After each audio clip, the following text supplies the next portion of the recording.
So yesterday we found out that Paul Manafort, the former campaign chairman for President Donald Trump, is currently being held in solitary confinement, complete isolation for 23 hours daily.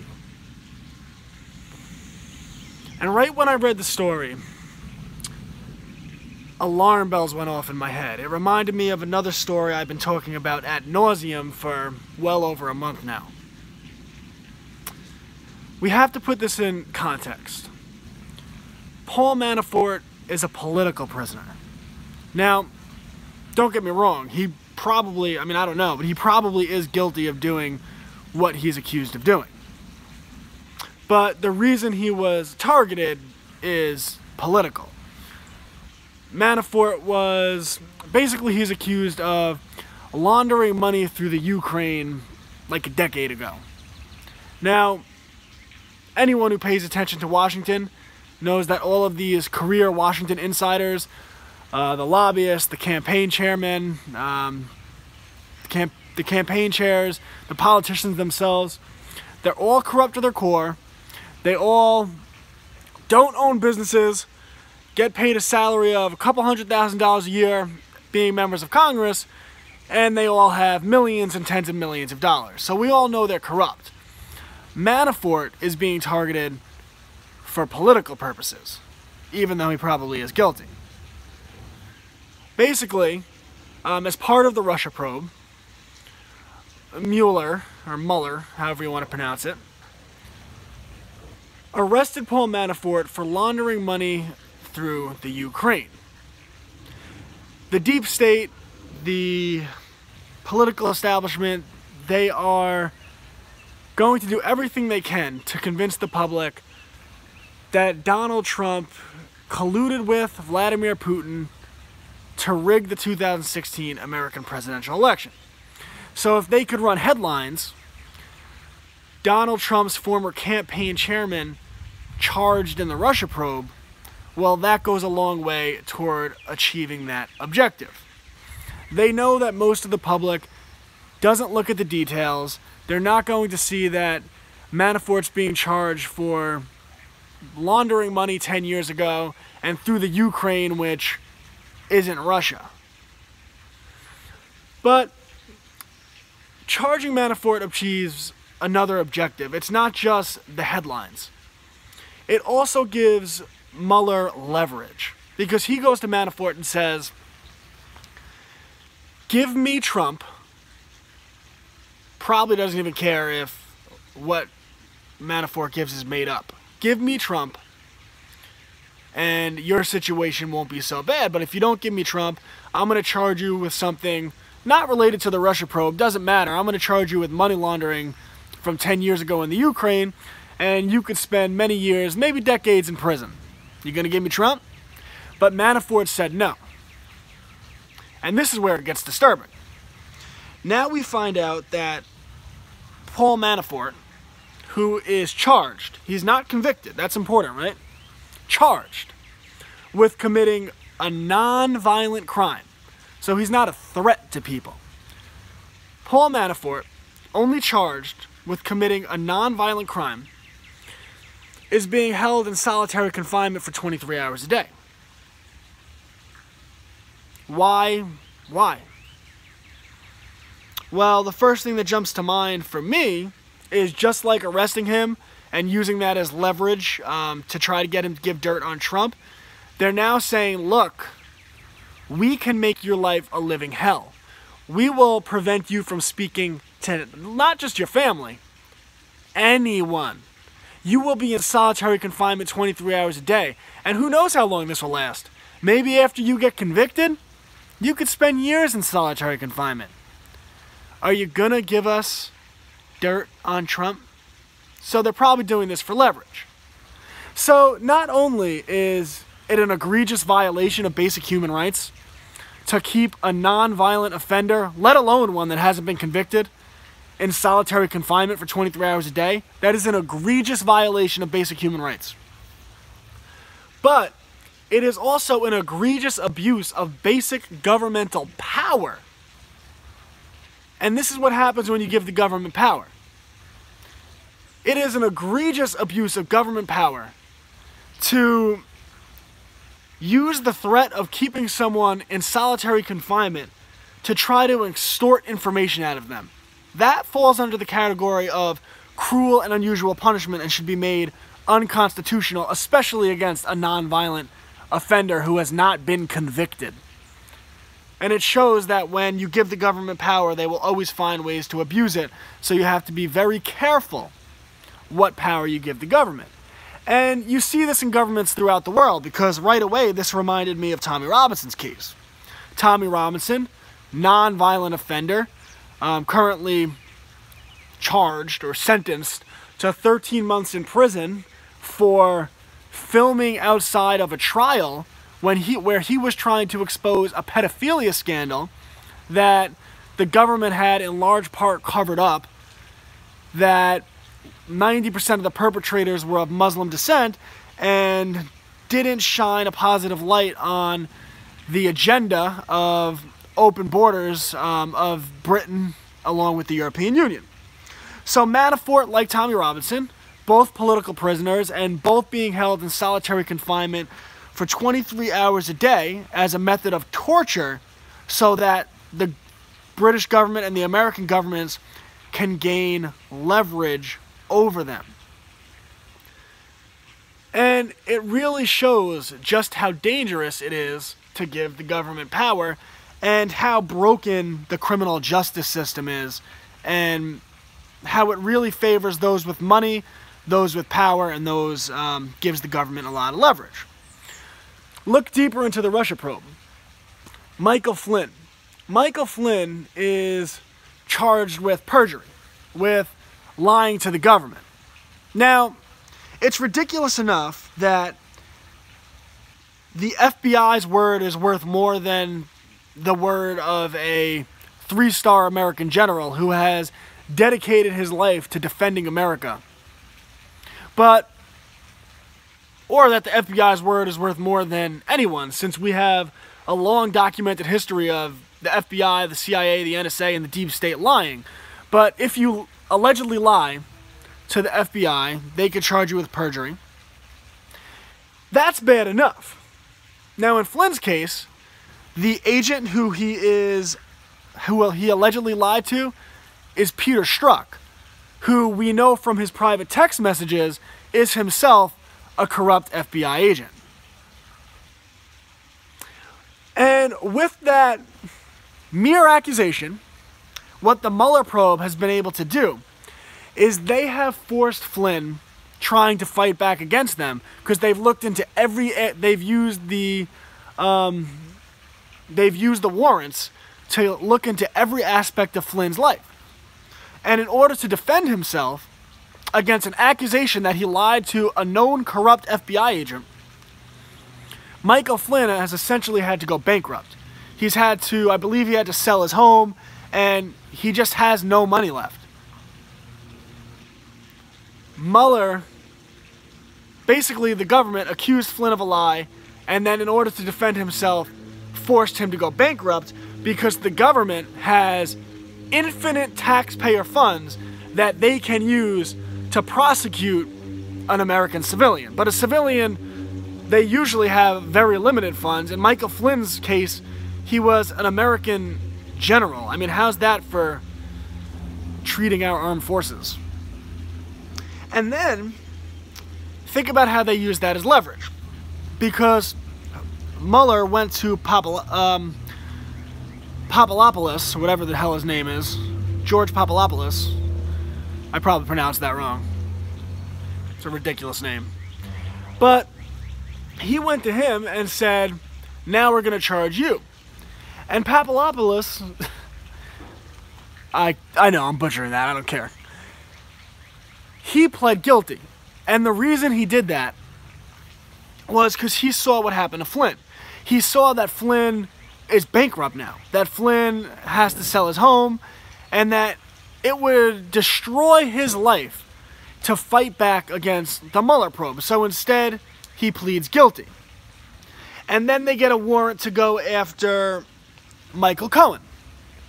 And that was Trump's attorney. And they raid his attorney's office. And now you see, oh, and by the way, Papalopoulos, his wife has already came out and said that he was told that Mueller was going to go after things he did related to Israel and charge him with that. So Mueller basically says, I'll destroy your life, I'll bankrupt you, unless you plead guilty. Flynn fought him, and he was made an example of.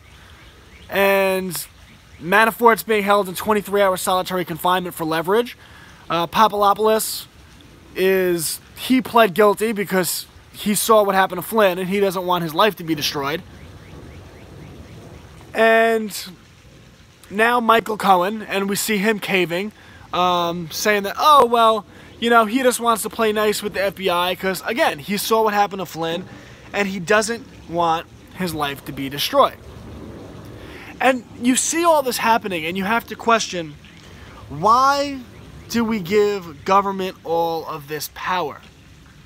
Why is the federal government allowed to use endless taxpayer money to prosecute people for crimes they allege that they do, when those people have very limited funds to fight back? That doesn't seem like people are able to get fair trials. Why is there not a cap on the amount of money, proportionate to the amount of money that people have, that the government can use in a prosecution against them?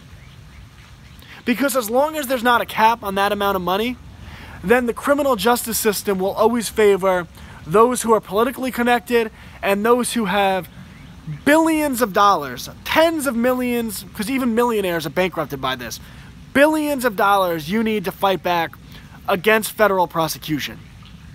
It is not a fair system, and it gives the government tremendous amounts of leverage. And then on top of this, the government is able to threaten you with draconian jail sentences. So someone like Manafort, the government could threaten them with decades in prison. And because of that, did you know that 92% of people who are accused by the government don't go to trial? They take plea deals because the government threatens them with draconian prison sentences. So 92% of the people accused just take plea deals. Because even if they're guilty, when the government is saying that we're going to criminally prosecute you, that you are going to have to bankrupt yourself to fight back against the government, you're going to have to sell your house, and forget about it if you're poor to start with, to fight back against the government, and the government's going to charge you, and maybe they'll put you in jail for 20, 30, 40, 50 years. But if you take our plea deal, well, you'll go to jail for 5 years, and if you're good in jail, you get out in 2.5 years. 92% of people charged by the government plead guilty because of how corrupt this system is. We need serious criminal justice reform in the United States of America, and I'd like to use the Mueller Probe to show why that's needed. There's no reason that we can't put caps on the amount of money that the government is allowed to use against people in prosecution so that people have a reasonable chance to fight back. And then you see how the government treats nonviolent offenders, as we outlined with Manafort. They could put them in solitary confinement for 23 hours a day. That's an egregious abuse of human rights, an egregious abuse of power. Well, extend that to the war on drugs. The war on drugs itself is a violation of the non-aggression principle. What the government is saying is that the government has the right to initiate force against non-violent offenders, right? The government has the right to throw you in a prison cell because you put a substance in your own body. You want to talk about a right to choose that the government says you're not allowed to put in your body. And the government is allowed to use all of this money against you in your prosecution, and they're allowed to threaten you with 25, 30, 40 years in prison, maybe because you did some cocaine, Or you could take a plea deal and maybe you'll be out in 5 years. And you don't have the money to defend yourself, and if you do, they'll bankrupt you. And that's why 92% of people plead guilty. But on top of that, they take these non-violent drug offenders and they throw them in prison cells with violent offenders. And the prison culture is the worst in America because you're in there with violent offenders who are gang members. So when you get into the prison, if you're black, you have to join a black gang. If you're Spanish, you have to join a Spanish gang. And again, these are non-violent drug offenders. If you are white, you have to join a white gang. If you are Muslim, you have to submit to Sharia law. Because if you don't, you'll get killed by people that are a different race than you. Because you're being thrown in prison, non-violent offenders, drug users, with the worst of the worst. Then, when these people get out of prison, because they've been in prison with these violent offenders, they have felony drug charges on their resume, so they can't get a job. So what do? Because they were in prison with these violent offenders and joined prison gangs, well, they can get a job with these gangs on the outside. And this perpetuates a cycle of violence of the government turning non-violent offenders who shouldn't have been in prison in the first place because they didn't violate anyone else's rights. They put a substance in their body and turns these non-violent offenders into hardened criminals. And just to show how ridiculous this is, the war on drugs is a violation of the non-aggression principle and it should be ended immediately. But even if it weren't ended, do we think it's a good idea to turn these non-violent offenders into gang members and violent criminals who can't get a job when they get out of prison? You're perpetuating violent culture. You're perpetuating gang culture. It's 2018. Why wouldn't these non-violent offenders be imprisoned even if you weren't going to end the war on drugs via house arrest? You put ankle bracelets on them. You tell them they can't leave their house. And maybe you give them the option that they have to submit the drug testing. And yes, you tell them if you keep failing drug tests, then we'll put you with the hardened criminals. But you put non-violent offenders, and if you're doing drug users, you have them submit the drug test, even if it's illegal. And you put them on house arrest so that they don't become hardened criminals. It doesn't further perpetuate gang culture. And you're not separating them from their children. Because what happens is, the reason so many young children in these inner cities turn to gang violence, the reason they turn to drugs and selling drugs, being members of these gangs, is because they have one parent. They don't have two parents in the home. So when the media and the government say they're so outraged about children being separated from their parents, yet they don't speak up against this drug war or any of these crimes where the government is separating non-violent offenders from their parents, they don't care about children. Because if you left the parents in the home, at least the children would have two parents, and you would be preventing them from looking to gangs to be their families, looking to gangs to be their mentors. And there's no reason in 2018 that we don't see this type of prison reform. And if you had this type of prison reform, oh, by the way, which you have to spend millions and millions and millions of dollars, right? Millions and millions and millions of dollars to house these non-violent offenders that the taxpayers have to pay for. Where for peanuts, you could put ankle monitors on them and let them live in their home. They're not hurting anyone. You could make sure they're not doing drugs, and you don't have this terrible prison system turning non-violent offenders into violent offenders, and you also take away the government's ability to intimidate non-violent offenders like Paul Manafort. In a case like him, you force him to stay under house arrest.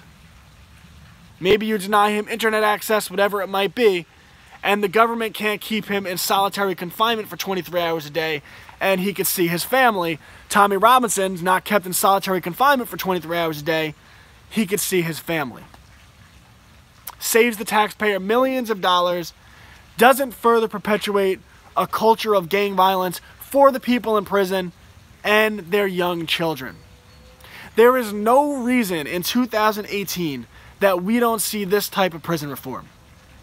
That the government doesn't have caps on the amount of money they can use to prosecute, so that poor people actually have a chance to defend themselves against prosecution, and the government no longer has leverage to prosecute people for political reasons, as well as non-violent offenders not being put in prisons with violent offenders, which cost the taxpayers millions and millions of dollars and separates them from their children, when for peanuts, pennies on the dollar, they can be forced to carry out their prison sentence in their home, not break up families, and not have people turn to gang violence.